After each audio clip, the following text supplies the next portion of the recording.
I quietly left after discovering my wife's affair after 3.5 years of marriage. A year later, my ghosted ex-wife tracked me down. After hearing of my wife's adultery, I moved to the hills. I'm not sure why I'm writing this, but perhaps it will be helpful to someone now that the incident is over and I've moved on. After 3.5 years of marriage, I learned of my wife's affair in February 2018. I worked a contract job that occasionally required a lot of travel but also permitted me to work from home when I returned. As a director of a technical sales company, my wife held a very lucrative position. Although things had become a little strained due to her working longer and longer hours and me traveling for work, we still had what I would call a fairly excellent marriage. Background: 5 years ago, at a cookout hosted by a mutual acquaintance, I met my wife, who is now my ex. We immediately clicked after we started talking. To be honest, I felt that being with a woman who was so attractive and articulate was a huge advantage. My rough around the edges demeanor somehow appealed to her. After a few weeks of dating, we found ourselves smitten with one another. When we would meet at each other's apartments, the clothes simply flew off. After 18 months of dating, we eventually got married and moved into a large apartment while saving for a down payment on a home. Things began to change after the first 3 years of marriage. Even though I still had feelings for her, I noticed that she would argue over little matters. When I mentioned all the late hours and the increasingly regular work outings, she would grow irate. Since she had been moving up the corporate ladder, she would claim that it was a necessary component of paying the dues. At least that was her justification. She informed me that since I was also away for weeks at a time, I had no right to challenge her. In reality, I had only been taking vacations for 3 or 4 days every 5 weeks or so I assured her that I could definitely manage cutting back on my travel time. There was never a conclusion to these highly circular arguments. Looking back, I realized that I was unaware that my wife was having an affair. Aside from our declining sexual life and her persistently late work hours, I would never have suspected anything. I simply assumed that she was exhausted from her job. But being rejected so often when I tried to start a sexual relationship had taken a toll on my ego. Although she had a work mobile phone and might have been using it, I didn't witness the covert texting that I had read about in other articles. She used our spare bedroom as a home office and spent a lot of time there. Around September 2017, Kathy began returning home from work and spending the evening at a work engagement instead. This increased from 1 night per week to over 3 nights each week. Although I'm not naturally envious, she would undoubtedly be observed by others, and I'm aware that she would need to repel some of the males at her workplace. Despite working with more male CEOs than female ones, she gave off the impression that she was primarily engaged in her job. The first time I suspected she was cheating was a month prior to D-Day. Before returning home, she had made a brief stop at the supermarket. I was asked to assist her with the grocery shopping. Something pink was glinting from just beneath the front passenger seat of her automobile as I was retrieving a few items from the rear seat. It was a bra that belonged to my wife. She preferred ones from a certain clothing store, so I knew it was hers. Looking back, I can see the bra was a warning sign. She always removes her bra first, from under her clothes, when she's feeling very lustful. I'm not sure why, but when I watched this, I felt sick to my stomach right away. I couldn't understand why her bra was beneath the seat. I didn't say anything more. My heart must have been pounding so hard that I nearly passed out, because when I brought the bags back to the kitchen, Kathy asked me how I was feeling and said that I appeared to have seen a ghost. I simply ignored her remark. It took everything I had to conceal my emotions, but I did my best not to appear upset or deceived. I made the decision to try to find out whether or not she was seeing someone that night and the following day. I began to consider all the hints I could have overlooked. Other than the bra, I had no evidence. She works in an office building downtown, and we live in a reasonably big city. I made the decision to temporarily put the affair idea out of my mind and consider giving her more of my attention. I prepared a delicious meal and arranged the dining table with elegant plates, silverware, and candles one Friday after work. I purchased an arrangement of flowers and a lovely bottle of wine. I pointed out the dinner and everything I had made when she arrived as usual, breezing in after work. She apologized and said she was sorry, but she had to go to a neighborhood hangout to meet up with her coworkers. She mentioned that she needed to take a shower first but that she could have a small snack with me before she left. I guess I went utterly silent because my insides flipped on me. I won't explain the type of anger I was experiencing at the time, but I had had enough. I took my work cell phone and threw it in her back seat while she was taking a shower. I had been considering this as a means of using my own phone to find her. I walked into the kitchen after that and threw the food and flowers in the garbage. After taking a shower, she got ready and looked stunning as always. "All right, let's eat," she said. "Never mind, go out with your friends," I urged her. She asked me if I was angry after giving me a weird look. "I'm sad that you never want to do anything with me," I said. She got upset and sarcastically remarked on my short fuse while telling me to stop acting like a kid. I muttered, "Foolish me," as I stood there allowing everything to settle in. For once, I felt we should spend the evening together. She simply gave me a sly smile and stormed off. I pulled out my second phone and began following my work phone when she departed. About 20 minutes away, at the bar she often visits with her coworkers, I caught her stopping. I made the decision to go find her automobile. Indeed, it was in the parking lot of the bar. I waited to see if I could see her in my car across the street. I felt completely different, like a stalker, but I told myself that I had to calm my fear of her whereabouts. I observed her leaving the bar with a man about an hour after I got there. He had the appearance of an executive from her company. He took hold of her, drew her near, and planted a kiss on her lips. My body was totally numb, and my stomach started to clench up. They went to a different vehicle and climbed in together. When their automobile pulled out, I tried to keep up with them. You guessed it, they drove to a hotel 10 minutes away. As I stopped on the street beside the hotel, I saw them exit, holding hands, and enter. I'd seen enough. I felt foolish. I began pounding the steering wheel with my fist. That was it? Something went totally blank inside of me. I'm not sure if I had an out-of-body experience or blacked out, but as I got better, I felt like I wanted a drink. At this point, my life started on a path I never would have imagined. I simply began to drive out of town, replaying all that I had just seen. I was crying out of anger, as much as I hate to admit it. I located a pleasant little tavern on the outskirts of town, some 30 miles away, and stopped in. I ordered a drink while seated at the bar. The bartender, a lady, said that I looked like someone had taken the wind out of my sails, so I guess I looked like death warmed over. I answered, half smiling. "You could say that." A man sat down beside me and struck up a discussion. Even though I didn't feel like talking, there was something about this guy that put me at ease. We struck up a conversation, and eventually my wife's infidelity came up. I told her that all I wanted to do was get away from her and forget about her. "You're not alone, buddy," he replied, giving me a back pat after giving me a quick glance. I experienced that a few years ago. I think there's a reason why these things occur. Your life can now take a positive or negative turn, I assure you. At this point, everything is totally up to you. His remarks, for some reason, jolted me out of my gloom. Even though I was aware of my pain, I've always been able to see things rationally, and he was absolutely correct. We identified ourselves. Ray was his name. I really liked his salt-of-the-earth vibe, even though he was more of a country guy. "When are you going to move out?" he inquired. I suppose I never thought to look that far ahead. I had a fight-or-flight response going on, and I knew I didn't want to be around this woman any longer. "I have an idea and I feel very sympathetic to your situation," Ray added. "When the time comes, I have a mobile trailer on my land in case you feel the need to go. It might require some work and isn't very good. Why don't you visit and see if you could imagine yourself briefly residing in anything like that? I'll give you a terrific bargain on it, at least. You could even park it on a lovely piece of property I own. I would appreciate it if you could watch it for me. It could be beneficial to escape your predicament, just a thought." I took a moment to comprehend his concept. "Hell, honey, if I could have escaped my crazy ex-husband years ago, I would have jumped at the chance to go live in his trailer or anything just to get my head on straight," added the bartender, who had been listening in on the chat. Perhaps this was just what I needed, but I felt as though I had wandered into the twilight zone. "Yes, I'll think about it and maybe check it out," I said to Ray. After a while, we split up and agreed to get together at his house in a few days. I began to feel as though I had some perspective and an opportunity to escape what I thought was a terrible heartache combined with a nightmare. I knew one thing for sure: I would never, ever want to spend time with my wife again.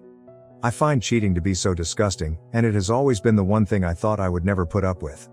I sat on the couch when I arrived home that evening after Kathy. Kathy asked me where I had been when she came out. "Where have you been?" I questioned, turning to face her. "You know I went to grab drinks," she said. I directly inquired, "Are you having an affair?" She appeared surprised, but she soon collected herself and responded, "No, why would you ask me that?" I informed her that I had heard she might be seeing someone at work. "Who told you that?" she said. "Someone I know," I said, but I kept the name a secret. After saying, "You're being ridiculous," she accused me of being intoxicated and insane and inquired about my whereabouts. "We're going to a bar to enjoy some drinks with our friends," I remarked. Despite her obvious desire to ask more questions, she returned to our bedroom and went to bed. Now that I had proof that she had been deceiving me for months, I made the decision to sleep on the sofa. I couldn't sleep at all because I kept seeing her in bed with this guy. I felt sorry for myself, disgusted, and hurt. But then I thought about Ray's trailer. The thought of it cheered me up, and it was almost like a revelation. Something must be wrong with me since the fight or flight response automatically activated amid the pain I was experiencing, and I preferred the flight response. We didn't talk much the following morning and carried on with the weekend as if nothing had occurred. I scheduled a meeting with Ray a few days later.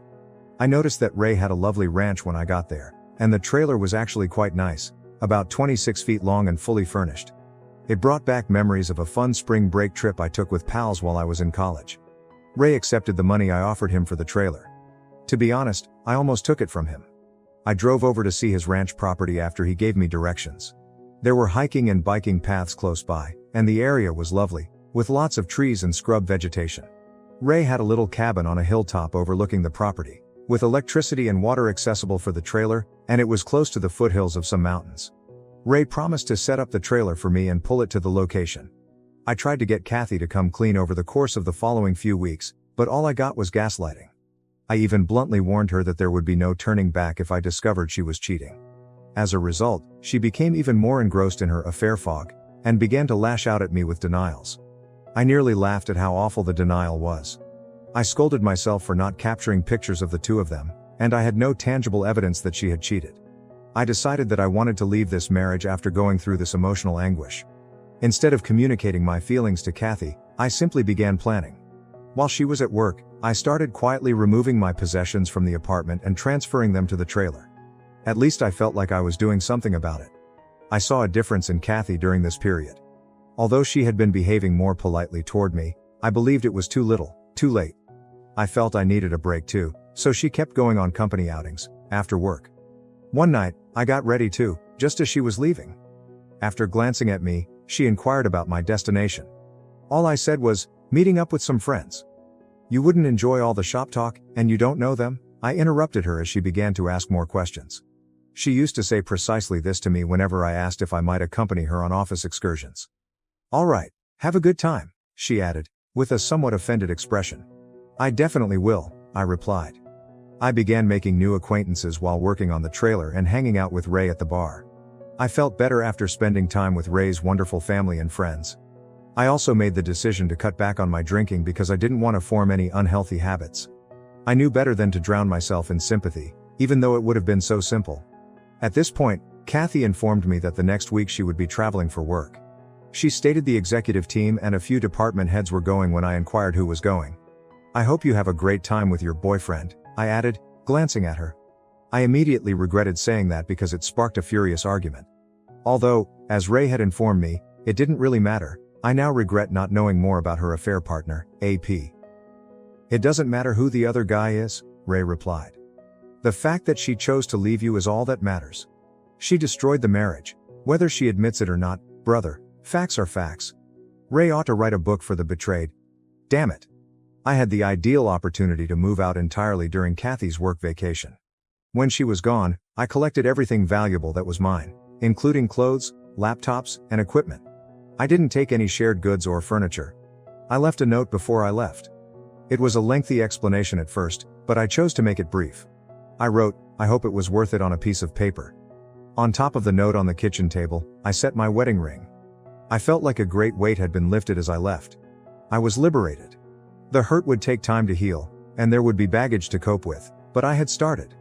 I needed time to myself and to swiftly and quietly get rid of her. The fact that I hadn't challenged her or coerced a confession didn't make me proud. I hadn't screamed or shouted. She didn't deserve it, in my opinion. She disregarded everything we owned, including our plans for the future, our aspirations for a home and a family, and now it was all gone. There was no turning back. I owed her absolutely nothing. She could handle the consequences. I hadn't planned anything or called a lawyer. I just wanted a new beginning and some clarity. The air from the mountains was just what I needed when I got inside my trailer. I resumed running the next week, and it was wonderful to be alive. Kathy texted things like, "We just landed," "We're having a team dinner," and so on while she was away. "Where are you?" was the question in a few mails. "Why haven't you gotten back to me?" I didn't answer. My phone exploded with calls and texts when she got home. She kept trying to get in touch with me, but I ignored her. Her mother also tried to phone me after the first day, but I didn't pick up. She didn't try to engage my father because we aren't close and he is the only member of my family that I still have. Her messages grew more urgent after she was ignored for a week. "What is this?" was one of the texts she sent. "We must speak. I'm not sure what you believe you know, but nothing is happening. There isn't an affair going on." She finally texted me after a week of not answering, saying, "I'm sorry things got out of hand. It didn't matter that I was involved with someone at work. You were absent a lot while I was preoccupied with my work. I simply made an error. I intended to terminate it." An error? I had been waiting for this confession all along, yet somehow it only made me detest her more. Why was she unable to be truthful? I didn't have any dreams about a future with this woman. Errors don't persist for 6, 8, or a year. Her pleas for me to return and work on the marriage eventually grew pitiful. I refused to respond to her even after she stopped bothering me for a few weeks. I didn't want her to learn where I lived or to snoop around in my life. I didn't want my haven to be destroyed by this woman. She then began sending nasty texts like, "You're a coward one day. You refuse to speak to me. You have no regard for us. Come home, please, so we can discuss. You're where? I am able to visit you. Paul, please let's chat and make things right. Damn it." Although I don't recall all of the texts, they all appeared to be excuses with minimal genuine regret. In one ear, I let them go, and in the other out. After a while, I switched my mobile number. Update, June 2018. I received an email from Kathy informing me that she had hired a lawyer and was going to file for divorce. I just said, "Okay, that sounds good." This led to a barrage of emails requesting that I visit her and other things. She wrote that she would stop bothering me if I consented to an uncontested divorce after realizing this wouldn't work. After I consented, I was genuinely free a few months later. After I moved out of our apartment, I never had to see her again. She seemed to care more about that than I did, even though neither of us had any closure. I would occasionally think of her for a few months, and yes, the grief would suddenly come to me, like when I heard a song we used to enjoy. After a while though, I simply stopped thinking about her. Update 2. Now that I'm officially divorced, things are going great. In actuality, I got to know a wonderful girl. Just down the hill from my house, I was running on the trail. We clicked when I helped her replace a flat tire. Despite being a few years younger than me, she is fantastic and quite adorable. She refers to me as her mountain man, and adores my way of life. Although I'm not in a rush to commit, I also don't intend to give up on women entirely. I have no intention of moving out of the trailer anytime soon. I enjoy being outside and have simplified my life. It made everything easier for me, including the grief and my ex-wife. I am aware that everyone responds to these situations in a unique way. I was fortunate to be in my 3rd year of marriage and not yet a parent. I believe I acted in my own best interests. You don't have to spend your entire life with someone who cheats. If you experience something similar, try not to think about it too much. Continue living your life. As you improve yourself, it will get better. I hope everyone has the finest possible life. I've revised this roughly 5 times to make it readable, and I just wanted to give you an update on my ex-wife's condition. I was worried that my ex-wife was attempting to find me, as I indicated in my earlier post.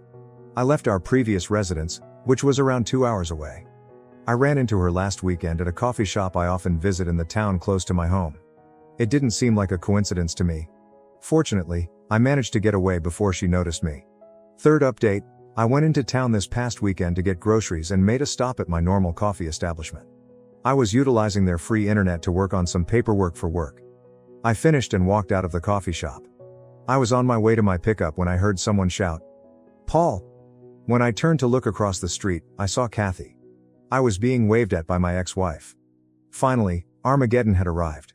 She hurried across the street toward me, and I stood there in disbelief. As though anticipating an embrace, she walked over and extended her hand. I stopped her in her tracks by instinctively holding out my arms with my palms up. She appeared to be in severe pain. Then she added, "I've been searching for you, Paul. I've wanted to see you since I heard you moved here. Can we have a conversation?" Guys, I felt like an animal confined in a cage. Yes, I did. "All right, let's find a table or something and we can talk for a minute," I finally gave in. When she asked if we could come to my house, I firmly refused. At the end of the street, she trailed me down to a bench outside a small store. She began by remarking on how much I had changed and how much she liked my new appearance, beard, and level of fitness. She raved about how much my body had changed. Wearing a tank top, small white shorts, and her hair in a ponytail, just like I used to enjoy, she was really putting on the charm. I had my radar set high. She was clearly attempting to activate the sex appeal. I needed to control myself so I could see where this was headed. She began by saying she was sorry about the affair. She claimed that after I left, karma had severely impacted her. When her employer learned of the affair, the situation became so tense that she eventually resigned. Her affair partner AP, who at the time was engaged, received criticism and was transferred to a different department within the organization. She replied by telling his fiancée the truth after he blamed her for everything, which caused them to split up. This is when she bowed her head and began to weep. I didn't say anything, I just sat there and looked around. She stood up straight and looked at me for a while. "What do you want from me?" I asked. She assured me that she had no intention of having an affair. She stated that the company's politics and positioning drew her in, and that her AP used his charm and influence to corrupt her. She acknowledged that she felt she was taking advantage of him as much as he was taking advantage of her. After I accused her of cheating, she stated that she intended to come clean. She drank after work to ease the guilt she felt at the moment because she loathed herself. She claimed that she felt so stupid, so alone, and as like her heart had burst with loss immediately after I departed. She ended her relationship with her AP right away. She believed she had to find me to see if there was any chance of reconciliation because I refused to speak with her or get in touch with her. She desired a fresh start. She hoped we could start afresh even though she knew we were divorced. I simply gazed at her. I then gave it to her. "You have no right to come out here and undo all the harm you have done. Do you think I'll overlook everything you did to destroy our union? As I previously stated, we were done if you cheated. Forgiveness does not exist. This relationship will not be restarted. You murdered it. As soon as you left me, you ruined everything we had. How foolish do you believe me to be? One evening, I watched you enter a hotel with him. Were you aware of that?" I became aware that people were beginning to notice that my voice had been getting louder. She grabbed my arm and started crying. After letting her sob on my shoulder for a while, I pushed her away. "I deserve all this," she replied, glancing up at me. "I am certain that I do. If nothing else, would you allow me to take you out to dinner? I'd rather not go. I would like to speak further. I want to make sure that we are transparent about everything. You need to spend more time with me than you have in the past. Paul, please. I love you so much, even though I know you might not want to hear it. Before you left me, I had no idea how much I loved you. You broke me as much as I broke you. I'm unable to forgive myself, and I don't want to do so till the day I pass away." She began to sob uncontrollably and hyperventilate. I lifted her up and gave her a hug. It seemed like my only option for soothing her. I knew then that I had shattered her heart as severely as she had shattered mine. Walking, we found a peaceful spot to carry on our conversation. I said, "How did you find me?" when she had calmed down. "Have you engaged a private investigator?" After giving it some thought, she responded no with a small giggle. She clarified that she asked how things were going when she ran into Stacy a few weeks prior. Stacy didn't mention that she had noticed me. Kathy forced her to reveal all the information. I had warned Stacy not to tell her, so she was reluctant, but Kathy persisted. Stacy finally gave in, but all she knew was that I lived somewhere close by and was in town. On her days off, she began to come here to check on me. I kind of laughed when she said that, thinking, damn, Stacy can't keep her trap shut. She blushed. We ultimately decided to have dinner at a charming little spot with a patio. I made sure we didn't drink anything since I wasn't going to give her a reason to be kind to me or say she wasn't so inebriated that she couldn't drive back. In fact, we had a good conversation. I then escorted her to her vehicle. She insisted that she hadn't dated anyone else since I left and vowed fervently that I was the only person she wanted, so she pushed me hard to stay longer. "No, it's still way too early for me to go down that road," I informed her. She pleaded with me to come back, but I didn't say yes. After giving her my new email address, I didn't say anything more. My response to her request for my phone number was, "You'll just blow it up with texts and calls." She wept over it, but in the end, she agreed with my choice. She promised to send me an email with information on returning to town the following weekend before she left. I asked her directly, "Would you have forgiven me if I had been the one cheating?" before she got into her car. "Yes, in time, but only if we saw a marriage counselor and worked through the healing process with lots of talking, maybe even a binding agreement," she responded after pausing to reflect. "All right, maybe I could do that. In 5 or 10 years, I answered. "I would wait if that's what it would take," she replied. She then took both of my hands in hers, looked me in the eye and said, "God damn it, Paul, I will always love you and will do anything to prove it." This statement truly caught me off guard. Her remarks continued to upset me even after she left. She had spoken those words so firmly. However, I was still unable to envision us reuniting. Even though I felt better about the incident, I was unable to perceive her as a friend at this time. Perhaps a friend, but even that was a mystery. I returned home, enjoyed a long run, had some beer, and thought about how far I had come. Could someone please assure me that she wouldn't destroy the tranquility I had created for myself? I had no idea. I had the luxury of time to sort through it and get perspective, but it was all still too vivid in my mind. Last update. Most likely, this will be my final update. When I first uploaded my story to Reddit, the moderators kept taking it down. In summary, I ghosted my ex-wife for more than a year before she discovered me. She wanted to make amends and start over with us. You will be deeply disappointed if you thought I would be the typical beta blue pill fool, and forgive her. She expressed her love and regret for the affair in a lengthy email she sent me last week. She offered to come out and stay with me for the weekend once more. My answer? I silenced her. I informed her that I had no plans to make amends with her. I'm totally happy living alone, taking advantage of my secluded position, and keeping things simple. At 32, I'm not in a rush to make changes. I have my own self-determination plan and have enjoyed the company of a few women and friends. I made it clear in my email response that I had no intention of reconciling and declined to provide her with my phone number. I no longer know or trust you because you made your bed. I hope the best for you, and perhaps we might become friends in the future, but not right now. She was annoyed by my evasiveness and responded in a telling way. She acknowledged that she had taken a job offer from a different state. Her true goal had been for me to accompany her, believing that my remote work would make the move simple. She wished we could start over somewhere new. She wanted to visit me in person to attempt to persuade me because she was running out of time before moving. Luckily for me, her time was up because I had a week of business travel scheduled. I'm grateful. I will no longer have her in my life. She will soon recognize that her time with me is over, but I anticipate receiving a few more emails. She'll need to find someone else, and she might even cheat on them. To anyone reading this, make the most of your life. Let go of the past and give yourself the strength to go on. To all of you, good luck. Thank you for watching. If you haven't subscribed yet, please do so and hit the notification bell to stay updated with more shocking real-life stories happening around you.